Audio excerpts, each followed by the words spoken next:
अस्सलाम वालेकुम, welcome back to my channel के स्टिचिंग आइडियाज़। आज की वीडियो में बनाएंगे बहुत ही ट्रेंडिंग, बहुत ही वायरल नेकलाइन। तो इसके लिए ये बुकरम मैंने रखा है।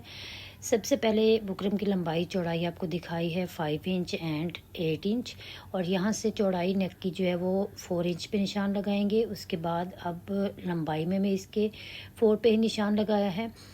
ब्रॉड नेकलाइन ये नहीं बनेगी क्योंकि इसमें हम लूप से एडजस्ट करेंगे, तो इस तरह से नेकलाइन की जो लंबाई है, चौड़ाई है ना, वो कंप्लीट हो जाएगी, बहुत ज़्यादा चौड़ाई नहीं बनेगी। अब यहाँ पे इस तरह से 2.5 इंच पे निशान लगाया है, और यहाँ पे अब हम आधे इंच की स्लिट बना लेंगे। यहाँ पे जो हमने वी कट बनाना है उसके लिए यहाँ पे ये देखिए, पहले तो ना राउंड शेप जो है वो हाथ से इस तरह से मैंने ड्रॉ की है। हल्की सी आपने गोलाई देनी है, बहुत डीप गोलाई नहीं देनी। ये देखिए, एक तो ये तरीका है कि आप इस तरह से हल्की सी यहाँ पे राउंड शेप ड्रॉ कर लें, और दूसरा ये है कि आपके पास कोई भी राउंड चीज़ है, जिस तरह से कोई लिड है या प्लेट है, तो आप उसको यूज़ करके भी बहुत अच्छी सी गोलाई जो है वो यहाँ पे दे सकते हैं। ये देखें, कुछ ज़्यादा डिफरेंस नहीं है इसके जो मैंने पहले ड्रॉ किया है उसमें और इसमें, ये जो अब हमने ड्रॉ किया है इस तरह से।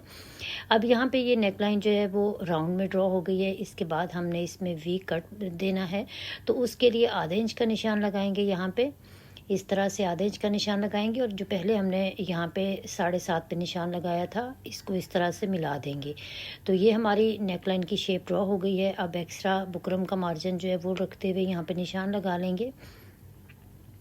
ये नेकलाइन तो काफ़ी दफ़ा आपने कटिंग करते हुए मुझे देखा ही है। इस तरह से आप बस अपना साइज़, जो भी आपने साइज़ रखना है उसके अकॉर्डिंग आप गले की चौड़ाई और लंबाई जो है वो रख सकते हैं।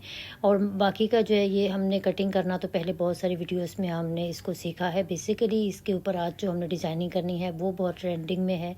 जो डोरियाँ बना के जो डिज़ाइनिंग आजकल हो रही है, बहुत बड़े बड़े ब्रांड्स पे ये वाली डोरियाँ जो है वो लगी हुई होती हैं नेकलाइन पे, और एक जस्ट डोरी और बटन से अटैच करने से नेकलाइन की जो लुक है ना वो बहुत ही ब्रांड स्टाइल बन जाती है। अब इस तरह से नेक की कटिंग कर ली है। सारा बुकरम एक्स्ट्रा जो है वो हमने कट कर लिया है। अब इस तरह से नेकलाइन को अलग कपड़े पे हमने पेस्ट कर लिया, और जो इसका एक्स्ट्रा कपड़ा है मार्जिन जो है वो इस तरह से हम इसको कवर कर देंगे। आप चाहें तो आप यहाँ पे ग्लू स्टिक वगैरह भी लगा के इसको फोल्ड कर सकते हैं इस तरह से, लेकिन मैं यहाँ पे सिलाई ही लगा दिया करती हूँ। अगर नेकलाइन को राइट साइड पे टर्न करना हो तो फिर मैं यहाँ पे ग्लू स्टिक लगा लेती हूँ, अदरवाइज़ यहाँ पे सिलाई ही चला देती हूँ। अब यहाँ पे ये हमारा कपड़ा जो है ये फोल्ड हो गया है। अब इसके बाद ना हमने बुकरम के साथ साथ एक और सिलाई लगानी है यहाँ पे इस तरह से। अगर तो आपको बुकरम जो है वो राइट साइड से नज़र आ रहा है तो आप बगैर सिलाई के भी यहाँ पे लगा सकते हैं, लेकिन मैं आपकी आसानी के लिए आपको बता रही हूँ कि आप यहाँ पे इस तरह से सिलाई लगा लें।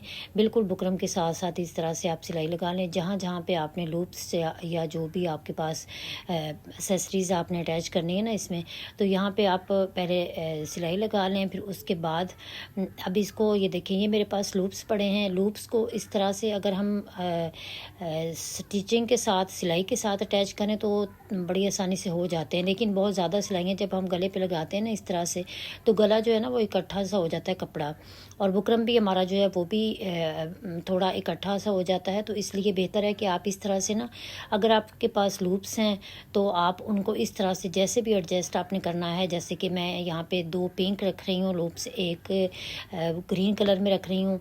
और अगर आप फ्लावर बनाना चाहते हैं, जैसे कि सेंटर वाला लूप जो है वो थोड़ा लंबा होता है, दोनों साइडों वाले जो हैं वो छोटे होते हैं, 3 का सीक्वेंस जब हम रखते हैं, तो इस तरह से जैसे भी आपने सेटिंग करनी है आप पहले इस तरह से उसको स्टिच कर लें। मशीन का टांका थोड़ा सा बड़ा कर दें यहाँ पे। बस ये है कि लूप्स जो हैं वो थोड़े से स्टिच हो जाएंगे तो कवर करना जो है ना वो ईजी होता है। ये देखिए, इस तरह से मैंने सारे लूप्स जो हैं वो स्टिच कर लिए हैं। अब यहाँ पे ना मैंने जितने लगाने हैं ना, ये देखिए यहाँ तक लगाने हैं, तो यहाँ पे मैं एक्स्ट्रा जो है ना उनकी कटिंग कर दी, 2 पीसेस कर लिए अब इसके। और अब हमने राइट साइड पे जहाँ पे हमने जहाँ पे हमने सिलाई लगाई थी ना, उस सिलाई के बिल्कुल ऊपर ऊपर इस तरह से फैब्रिक रूल लगा दिया है। अब यहाँ से वी वाली साइड पे आपने यहाँ पे पहले मैनेज करना है, इधर से मैनेज करते हुए, तो बिल्कुल जैसे हमारी पहली सिलाई है ना, उस सिलाई से जो ये हमारी लूप्स की सिलाई है, इसको मिलाते हुए इस तरह से अटैच कर लेना है।